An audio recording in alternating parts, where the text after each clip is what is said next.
Okay, latest updates on the Georgia school shooting at Appalachia High School. And as a mental health professional, the drama continues and the need for mental health continues. I'm telling you, we have got to do more to work with children and families at an earlier point. But this sounds like a family that was dismantled and kind of fragmented, lots of other issues. But let's just dive right in. I've got a couple clips today. First one being that the father appeared in court. Apparently the father's being charged. Let's check it out without further ado. Sarah Blaskely, who's been speaking to a family member of the suspected shooter here. Sarah, thanks for coming on. You know, this suspect's aunt told you, and I'm quoting here, he was begging for help from everybody around him. And she says, another quote, the adults around him failed him. So what picture is she painting here of her nephew, and why is she blaming the adults in his world for this?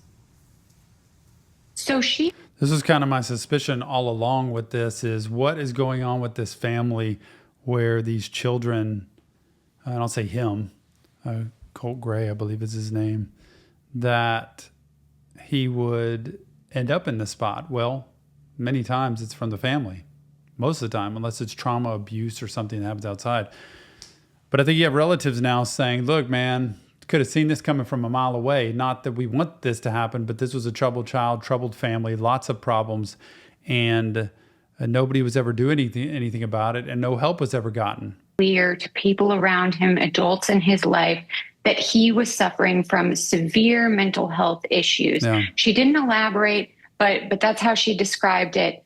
And various adults in his life tried to intervene, most notably his aunt, who you see quoted there, but also his grandmother. And what we've come to understand through text messages that this aunt provided is that the grandmother actually went to the school the week before the shooting happened to meet with a counselor in order to try to set up therapy for this 14-year-old. So that was this is what we've been waiting for this whole time. And you get to see here that the grandmother, which I think might have been the mom's mom, who's had some drug addiction, the mom, but the grandmother here going to the school and saying, talking to the school counselor, can we get some help here? Like, is it possible to get him some help? Because we need therapy. We need something.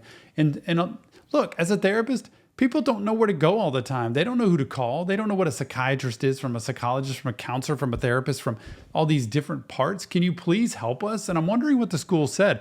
This is very interesting, the fact that they might have gone to the school to ask for help. And I wonder what the school did, because sometimes the schools do nothing. Sometimes they offer a sheet and say, here's a list of referrals in the community of people we don't necessarily know, but they're therapists, because I've been on different lists for people in school districts before.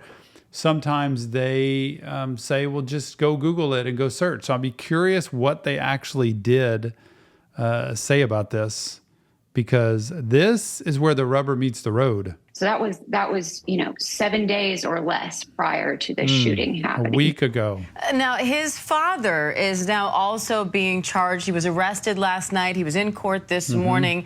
And sources are saying that this is hinging on the accusation that he made this gun available to his son, gave it to him as a Christmas present, even after they had this encounter with the FBI, where there were concerns that this teenager may have made a threat about a school shooting. So what are you learning about that interaction with law enforcement, and what happened after that to get this father now charged?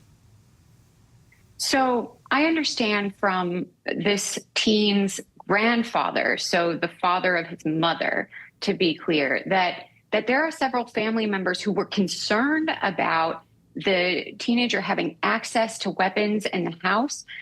What the grandfather told me was that if his Isn't that something? It's now coming out that there are family members, there's people around that have said, yeah, we're a lot more concerned about this than they are. And obviously the dad wasn't concerned. Oh, yeah, we hunt.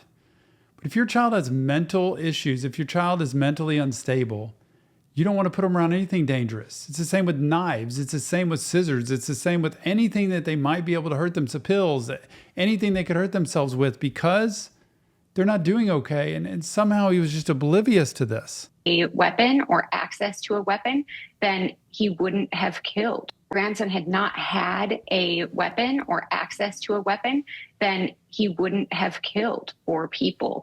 And that's certainly the feeling of several family members, again, those who were trying to intervene. What we also understand about the home life is that the parents had a very difficult relationship. This teen's mother and father had at times lived together, at times not. And certainly family members were concerned that that unstable home life contributed to this 14-year-old's, his path towards eventually shooting and killing four people at Appalachia High School.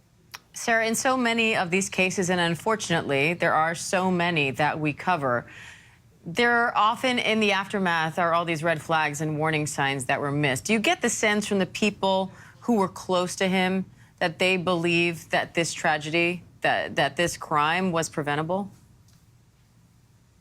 I certainly think that his aunt, who I've spoken with, believes that there were various opportunities in this youth's life to intervene. She herself did try to intervene. She said the grandparents also tried to intervene. We do know, as you mentioned, of a case in which the FBI presented a tip to the Jackson Sheriff's Office. This would have been in 2023, saying that they had information that a Discord account that they thought belonged to this teenager, Colt Gray, had been making threats about a school shooting online. Ultimately, that case was closed out after the sheriff's office said it was not able to substantiate the tip. It was not able to connect the teenager to the account making threats in the end, and so they closed it. There's still information coming out about that case, but certainly at the time, an officer noted in his report that he had made contact with the father, who is now in custody, and in connection with the shooting. And he had told the father at the time, when he was made aware that there were weapons in the house, that the father needed to keep those weapons safely locked up. And there's still questions about where this teen got the weapons, but certainly the charges against the father came with a statement that from law enforcement that he was being charged for making this weapon available to the teenager. Okay, so that's clip number 1, and I think the biggest thing to take away from that, I mean, look, in my field of work, this is the biggest fear in our work that we do. There are many clients over the past 30 years I've treated in the mental health field that I've been concerned about, that I've been worried about, that could potentially be in really bad situations like this. And I've had to work with schools, I've had to work with parents, I've had to work with social workers, I've had to work with law enforcement, all different kinds of people at different points to try to secure things. But that's what mental health is for. That's what a therapist is for, or a social worker, or somebody who can see them, not just a school counselor. I do think we need to give school counselors more training and more ability to do counseling. I don't think they need to do ongoing therapy with children necessarily, because there are so many at the schools, but they need to be able to do counseling with them in crisis management situations. And we need to be able to have resources in the community of places that these children, these students can go, these families can go to get help. Here's my concern in this situation. I'm not sure the parents wanted help. I'm not sure they had any reason to get help. I think there's plenty of reason, but I think in their minds, they're like, everything's fine. And there's a lot of people, look, there's a stigma on mental health. So why would I go there and talk to a shrink? Like, they're just ridiculous. And they just take your money and they just sit there and listen and write on a piece of paper, and they don't give any advice. They don't help anything at all. I could sit here and talk about that all day long. Simply not true. There's plenty of therapists that aren't good. I will tell you that. There are plenty of mental health professionals that aren't good in the field. Just like there's plenty of doctors that aren't good. There's plenty of dentists that aren't good. There's plenty of everything that aren't good. But there's also a whole bunch of great ones out there. And the thing my wife and I pride ourselves on is quality treatment. When we get a case in, we want to make sure that they get all the care that they need. And if it's a situation like this, and I get him back in 2023 when that first leak was put out and the sheriff investigated him, I would want to spend time with him on a regular basis, getting to know who he is, what his tendencies are, what his outlets are, what his past history is, what his trauma is, work on some of that, do some EMDR, like I said, and be able to get him into a place where he feels like he's capable, he's worthy, he can make it in this world, that he has more to offer this world instead of this. But when nothing happens, we deteriorate. So as a mental health professional, I can't help anybody till they come into my office. And I sure can't help anybody unless they're going to help me as well. In other words, the parents, we need to go home and make changes in their lives as well. Quit using drugs, quit using abuse, quit trying to manipulate, quit coming in and out of the relationship like this, provide stability, consistency, predictability, all of that stuff, because it is critical to get children like this before they ever get to this point. Whew. Okay, next up, another video.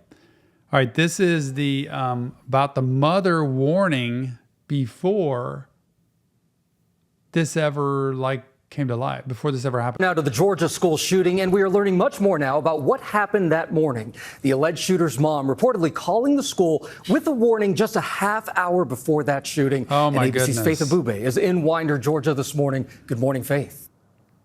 Yeah, good morning to you, Gio. Lots of questions this morning about whether the suspect's mother called the school with an ominous warning the morning of the shooting. This as we're also learning that the suspect allegedly shot 13 people in just over a minute.